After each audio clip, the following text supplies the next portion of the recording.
بسم اللہ الرحمن الرحیم۔ السلام علیکم ورحمۃ اللہ وبرکاتہ۔ روزہ ایک بے مثال عبادت ہے جو اللہ کو بہت پسند ہے۔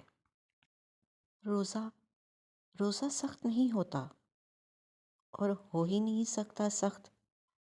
اللہ کی محبت میں ہم اتنا صبر تو کر ہی سکتے ہیں۔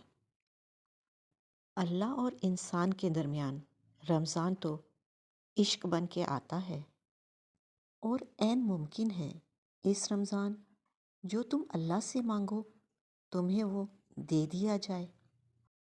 روزے دار، تیرے صبر کی کوئی مثال نہیں۔ اے مسلمان، لبوں پر پیاس کی شدت اور ہاتھوں میں وضو کا پانی ہے۔ دعا ہے کہ یہ مقدس مہینہ پوری دنیا میں امن لائے، کوئی ادھوری نہ رہے دعا کسی کی، سب کے لیے ایسا مبارک رمضان ہو یہ۔ بے زباں کو جب وہ زبان دیتا ہے، پڑھنے کو پھر وہ قرآن دیتا ہے، بخشنے پہ آئے جب وہ امت کے گناہوں کو، تحفے میں گناہ گاروں کو رمضان دیتا ہے۔ توبہ کا دروازہ دکھاتا ہے رمضان، صبر کی تلقین سکھاتا ہے رمضان۔ سچ ہے کہ مسلمان کو مومن بناتا ہے رمضان۔ مہینے تو بہت ہیں، رمضان جیسا کوئی نہیں۔ زندگی رمضان کی طرح گزارو گے تو آخرت عید کی طرح ہوگی انشاءاللہ۔ مانگ لو گڑ گڑا کر رب سے، ابھی مغفرت سستی ہے۔ کہتے ہیں کہ رمضان میں رب کی رحمت برستی ہے۔ ہم نہ ہوں گے شاید، پر اگلے سال بھی آئے گا رمضان۔ در حقیقت رمضان نہیں، انسان ہے مہمان۔ کیا خوب عبادت بخشی ہے روزے میں آپ نے یا رب، صبر بھی، شکر بھی، فکر بھی، ذکر بھی، رحمت بھی، نعمت بھی۔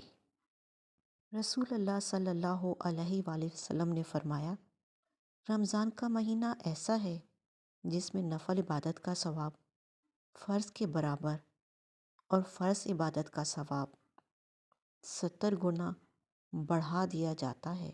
بے شک خوش نصیب ہیں وہ لوگ جنہیں ایک بار پھر سے رمضان نصیب ہو رہا ہے۔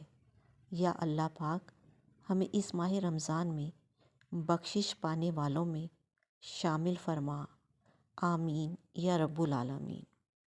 زندگی بہت خوبصورت ہے اگر امیدیں صرف اللہ سے وابستہ کر لیں۔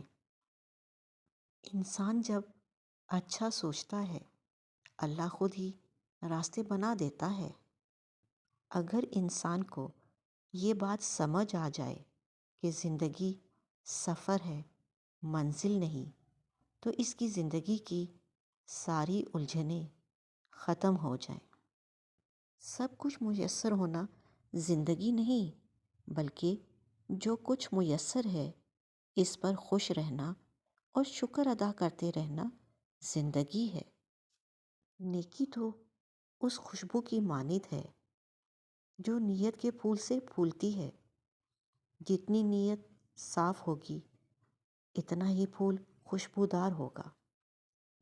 جب آپ کسی کے راستے میں روشنی کرتے ہیں تو آپ کا اپنا راستہ بھی روشن ہو جاتا ہے۔ تیز دھوپ کی تپش تم کو ستائے گی، پیاس کی شدت تمہیں آزمائے گی۔ روزے دار، تم ہر حال میں صبر رکھنا، یہ آزمائش تمہیں جنت میں لے جائے گی۔ آپ صلی اللہ علیہ وآلہ وسلم نے فرمایا، جنت کا ایک دروازہ صرف روزے داروں کے لیے مخصوص ہوگا، اس دروازے سے روزے داروں کے سوا کوئی اور نہیں گزرے گا۔ حضرت محمد صلی اللہ علیہ وآلہ وسلم نے فرمایا، ماہ رمضان میں گھر والوں کے خرچ میں کشادگی کرو، کیونکہ ماہ رمضان میں خرچ کرنا اللہ تعالیٰ کی راہ میں خرچ کرنے کی طرح ہے۔ جب جسم کا روزہ ہے تو پھر روح کا بھی روزہ ہو۔ جب جسم ہے پاک ہمارا تو روح بھی پاکیزہ ہو۔